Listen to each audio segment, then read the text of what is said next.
Hi guys, today I want to show you what used to be my morning routine in the last week of classes here in Buenos Aires in quarantine. So every single morning I would start with a call from my boyfriend who was trying to convince me to get up and start the day because otherwise I just wouldn't be able to do that.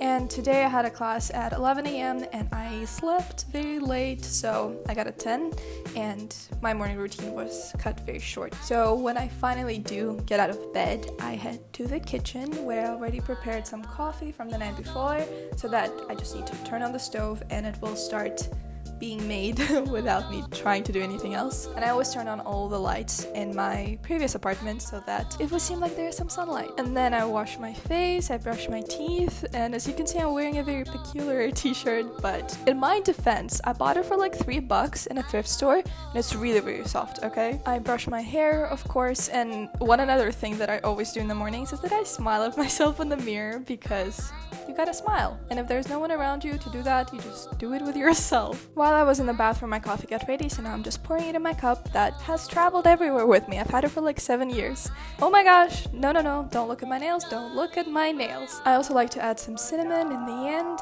and now we're done, and we can go prepare for the class. Now, because it was the last week of the semester, I only had one article to read for the class, and it was about the morality of museums nowadays. Last December, during the United Nations climate talks in Paris, hundreds of environmental activists scattered outside the Louvre to protest the museum's sponsorship ties to two of the world's largest oil companies. The class I was taking was called Arts and Social Change, and it was an elective that semester, so I got to learn more about the history of art, and it was really interesting. There were also a lot of underclassmen in that course, and it was really exciting to get to meet some people who were a grade below me, especially because some of them watched my videos a while back. That was a bit surreal. And here I accidentally pressed the wrong button and disagreed with the professor, so yeah, I didn't mean to. It's been wonderful having you in the class. Thank you so much, Professor. Thank you, Professor. As I finished my third year at Minerva, it's honestly really difficult to believe that, and I'm gonna miss it so much. I have another year, not a time to be sad about it. I filled out the course evaluation about my professor, and now it was time to get dressed and get out of my pajamas and fuzzy socks.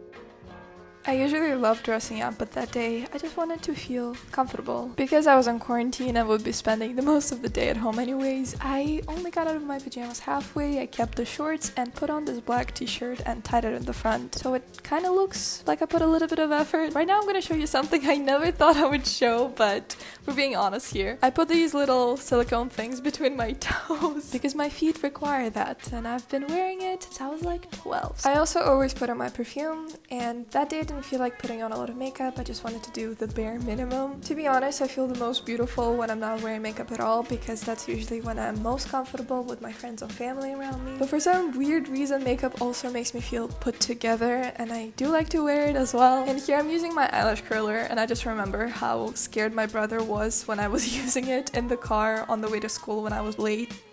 This is the outfit. Oh, nope, forgot something. Oh yes, that's what I forgot.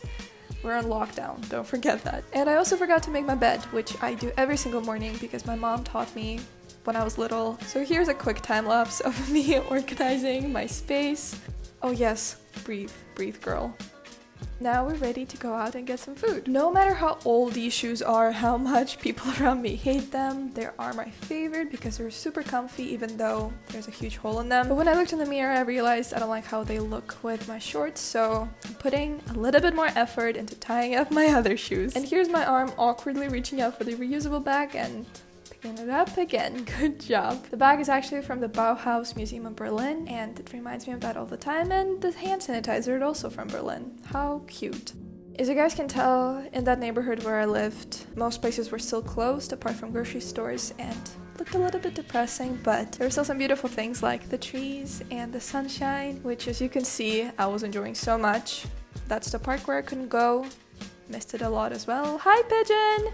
Oh, okay, no hi from Pigeon. Going further. First stop was one of my favorite coffee shops here in the neighborhood, and I got an Americano. Unfortunately, I lost my reusable cup a couple months ago, and I still need to buy a new one. The second stop on the way was getting soy milk, and here I had a tiny heart attack, but then I found it! And the last stop for my breakfast was this place nearby that sold medialunas, which are kind of like Argentinian croissants. I was really happy to take a little walk, even if it was just around the block. It was really important because it made me feel at least a little bit more normal. I guess here I was just trying to show you how beautiful the gates were. Anyways, we're back home, 20 seconds of washing the hands. I can't believe I didn't used to do it before. And here I had the genius idea of showing you guys the view, the majestic view that I had out of the only window in my apartment. Yeah, I'm really happy I moved since then.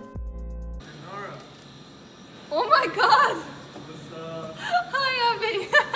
Anyways, I hope you enjoyed this little morning routine that I had back in April on the day when I actually got up before noon. That was amazing. I will see you guys in a new video very soon, so make sure to subscribe. And I really hope that until then you're having a wonderful, grateful time wherever you are in the world and whatever you're doing.